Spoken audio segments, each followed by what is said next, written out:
What's up guys, today I'll be creating a short video telling about who am I, my journey, and also like what I do. So who am I? My name is Kenji. You've been seeing me probably for the past 2 videos, and usually I talk about mindset stuff or how to upgrade through the previous video. So yeah, this is probably the 3rd video on YouTube. But anyways, so my name is Kenji and I'm from Singapore. I am now studying in Polytechnic and after that going to the army because it's compulsory in Singapore.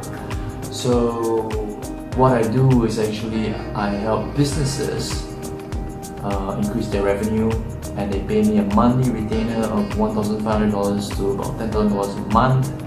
So I usually run Facebook ads for them, basically an ad agency, specifically more for car dealerships, and I'll tell you why later on. But yeah, basically what I do is I run Facebook ads for these companies, businesses who want to scale, want to grow bigger, get more customers. So basically help them with their marketing, basically Facebook and social media. Yeah, and so as long as I bring them, more than what they pay me, they'll stick with me for a long period of time. So let me share with you my journey, where I got to this point today, and why do I always keep talking about mindset stuff, right? So when I was younger, I think about 12 years old, I sat for like a national exam, and Express is where all the normal kids would be, and normal CAT is where all the not so smart kids would be lah. And the last normal technical is where the not so smart kids would be. So that's what the government, divide the streams into. So I was a normal cat, so I was not so smart lah. I was actually quite dumb because most of my friends are going to the normal stream, Express, which means Express. Yeah, so I was always not the smartest kid. I was never the best at anything. I was only maybe like the average, below average, or maybe even the worst sometimes. At anything I start, I'm not like, oh, I've carried this. Everything is just pure hard work and determination. So that's when I went to secondary school, normal CAT stream. And I remember when I was 15, my mother stopped working, and I actually gained a new maturity towards life. And I don't know why I think that, but I suddenly feel like, oh, okay, I can't spend that much anymore. Now I need to start earning money and find ways to earn money. And at 15, it's quite a stupid thing like that. But yeah, I also felt like it's pretty stupid, like 15 years old, earning money, are you crazy? Yeah, but that's actually what I went on to pursue. And one thing that helped me then was, actually I was going to the gym, I just started it. And when you go to the gym, you watch videos, it's always about motivation, it's always about mindset, pushing hard, getting yourself to the next level. And so I gained some motivation and inspiration from there. And also, so when I actually went on to secondary 4 in Singapore, which is like when you're 16, it's like another national exam to determine whether you will go into like secondary 5, which is like an additional year in your secondary school, or would you go to poly and spend 4 years instead of 3, because I was still normal CAT, but that was a better option. But to get to that, you actually have to score 11 points and below. So at that point, I was bummed out because in secondary 3, I only had I think I had 17 points or 18 points. It was ridiculous. I was 30 plus in level. They had like 80 people in the level and I was 30 plus. It was crazy. I was like the dumbest kid in my class, like basically the last person in my class. But I remembered that let's try this out, you know.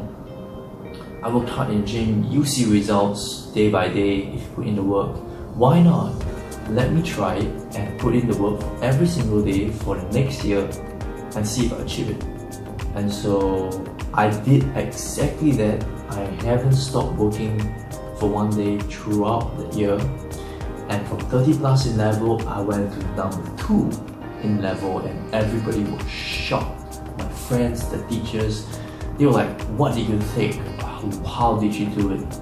You know, and they saw a change in attitude. They saw something that lit a fire in me, you know, and I began to share my story, and they were inspired, and actually I inspired the whole class to go PFP and inspire my friends to also take the action, work hard, and in the end I did went to PFP, which is the Poly Foundation program, which you have to score 11 points and below, and I did get 8 points, so I had the option to choose what I want to take. So at that point I picked pharmaceutical science because I thought all doctors were good, the pharmaceutical industry was to help people, but now I realized it was just, no, that's nonsense. You know, the government, pharmaceutical companies, the doctors, they all just want money. They give you something of a lighter dose to test it out, and then after that, only then they give you something of a larger dose, which technically just means for taking more money from you. But anyways, yeah, that was the route I actually wanted to go. And you know, I think at that year we actually broke a record in the school for the amount of people going to like Polytechnic Foundation program. So it's pretty good feeling, and from then on I knew everything was possible. So I tried a business at that point of time. I didn't even know it was business. I didn't even know this thing was called affiliate marketing. I just went in for $1 free trial. And then the next week I bought like $100 of this thing called Inner Circle. I think the company was I. And at that point I think I wasn't really committed into the process and, you know, getting all of that stuff in and really working hard. So actually eventually I got back my money because they promised a 30-day return on investment. So I got back my money, I quit, and I was thinking of the next idea. So the next thing I got into, I think, was the power bank. Yeah, I sold power bank. I imported from Alibaba, and then I would sell power banks, like, but they were all manual. You see, I can't scale it to large scale. Sure, decent profits, still gain profits, but it's not large scale, and always manual labor. And I sold it on this app called Carousel. I think it's only in Singapore, and it's all organic. So literally, there's no such thing as scale. Now there's e-commerce, but back then I didn't know what it was.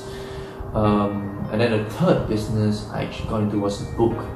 I actually tried to write a book, and I still have it today, 100 pages of motivational things.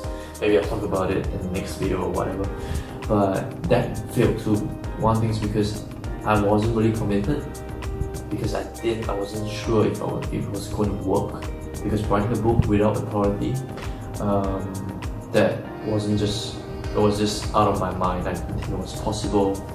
So the 2-day training, I only attended once, one day, and yeah, so what do you expect when you don't put in the work, right?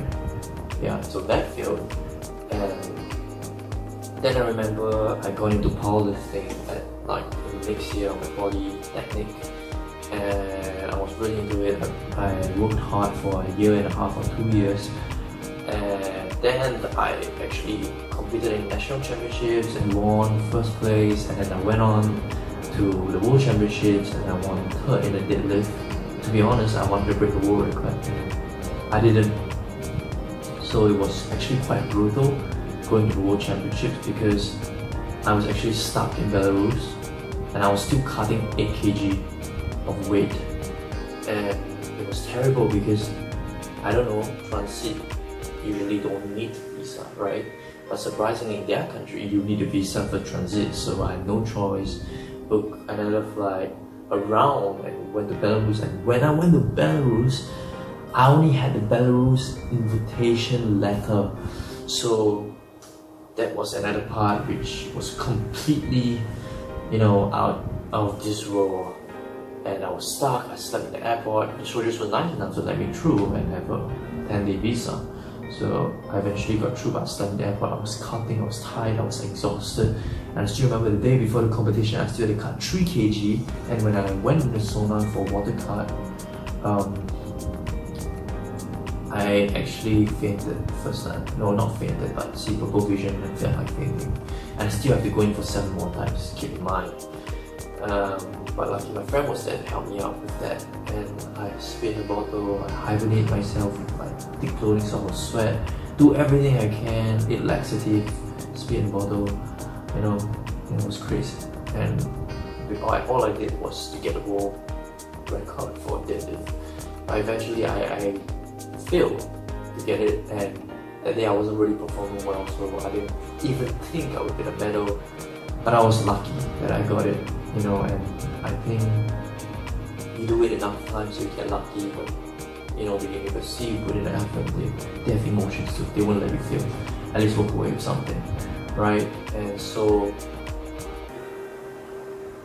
when I came back, I actually fell into this depressed state.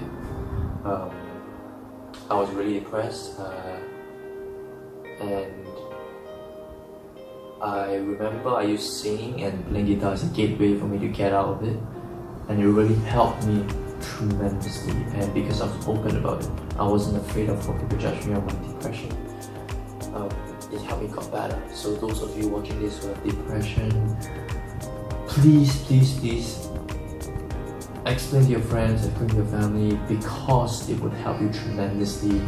Even though you don't like people breathing at you, I know that sucks, but it will help you tremendously, and it will basically get you out of that state. And it's not good to be in that state. I wish I was never in, but I have experienced it, and playing guitar and singing actually helped me get out of it. And I would say ultimately it's you who choose to get out of the state, not anyone else. So I chose guitar and singing as a gateway to get me out of it, and it did. So I was very grateful for that, very thankful. And so after that, I actually was, experiencing a lot already as like a 17-year-old kid. And I remember doing something called affiliate marketing for this motivational account. It was actually promoting this automation tool on Instagram to grow followers, and I'll get a commission out of it, affiliate marketing. It was cool. But I didn't make any more money out of it because, again, I was not committed. I was so stuck up in the school education. I want to study. And then I saw my friend succeed in e-commerce, and I think he was making like 10k a month in profit. And I was amazed. How is this possible? So I invested some money myself, and this time I was fully committed. And I started off with Instagram marketing, spent 2.5k on that, grew the followers to like 30k, 30 plus k-ish. And then after that, I didn't know how to monetize it, so I wasted the money. So I felt regretful because that was my parents' money. And then I started an agency because I already had the skills of growing accounts, so why not just do it for companies and businesses, right? So when I started, it was hard. I cold called like 200 hair salons, had 14 meetings, and all failed, alright? All failed. And I kept pushing, kept persevering. Like I said, everything that I did, I actually succeeded. But there were a lot of failures along the way. But I know if I push on, I'll eventually have the first step of success. So I did, again, have the first step of success. And once one client comes, the rest just keep coming, because you have to have testimonials and all that helps you along the way to scale. But recently I took a course on this guy named Sam Ovens, and he's amazing at the mindset and the things he teaches in the course. And so he actually asked us to niche down, and in niche down I gave up all my clients because I think in the long term that will sustain me, not the short term process. So that's why I only did it for car dealerships. and now my mindset has changed and my business is booming, you know, everything is scaling up. And back then I still remember I was making about 5 figures a month when I haven't niched down yet. And it was amazing, life I had was amazing, but I knew for long-term sustainability it was the right idea to actually niche down. And I'm very, very grateful every day, thankful that I get to do what I love and inspire people. You know, that's the most important thing to me. Help people, inspire them, and always get them out of their sticky situations. So I just realized one pattern of my existence is that every time I have a first step of success, I would always not follow through. So now I'm sticking to it, you know. After niching down, I'm still sticking to it. So this is gonna be huge for me in the short-term future, and even in the long-term future as well. But that's just my journey. I want to just like share with you who I am, what I do, and how I get this point. You know, it wasn't easy. It's like a roller coaster ride, but it all builds me up to who I am. You know, everything, my maturity, the way I speak, the way I present myself. You know, you just got to keep your head down and keep pushing. And I promise you, every single one of you would succeed at what you do, because there's nothing in this world that is unachievable. So that's all for this video. I'll see you in the next one. Thanks. I'm an icon, man. And my girl about a 10. I should fuck her in a Benz.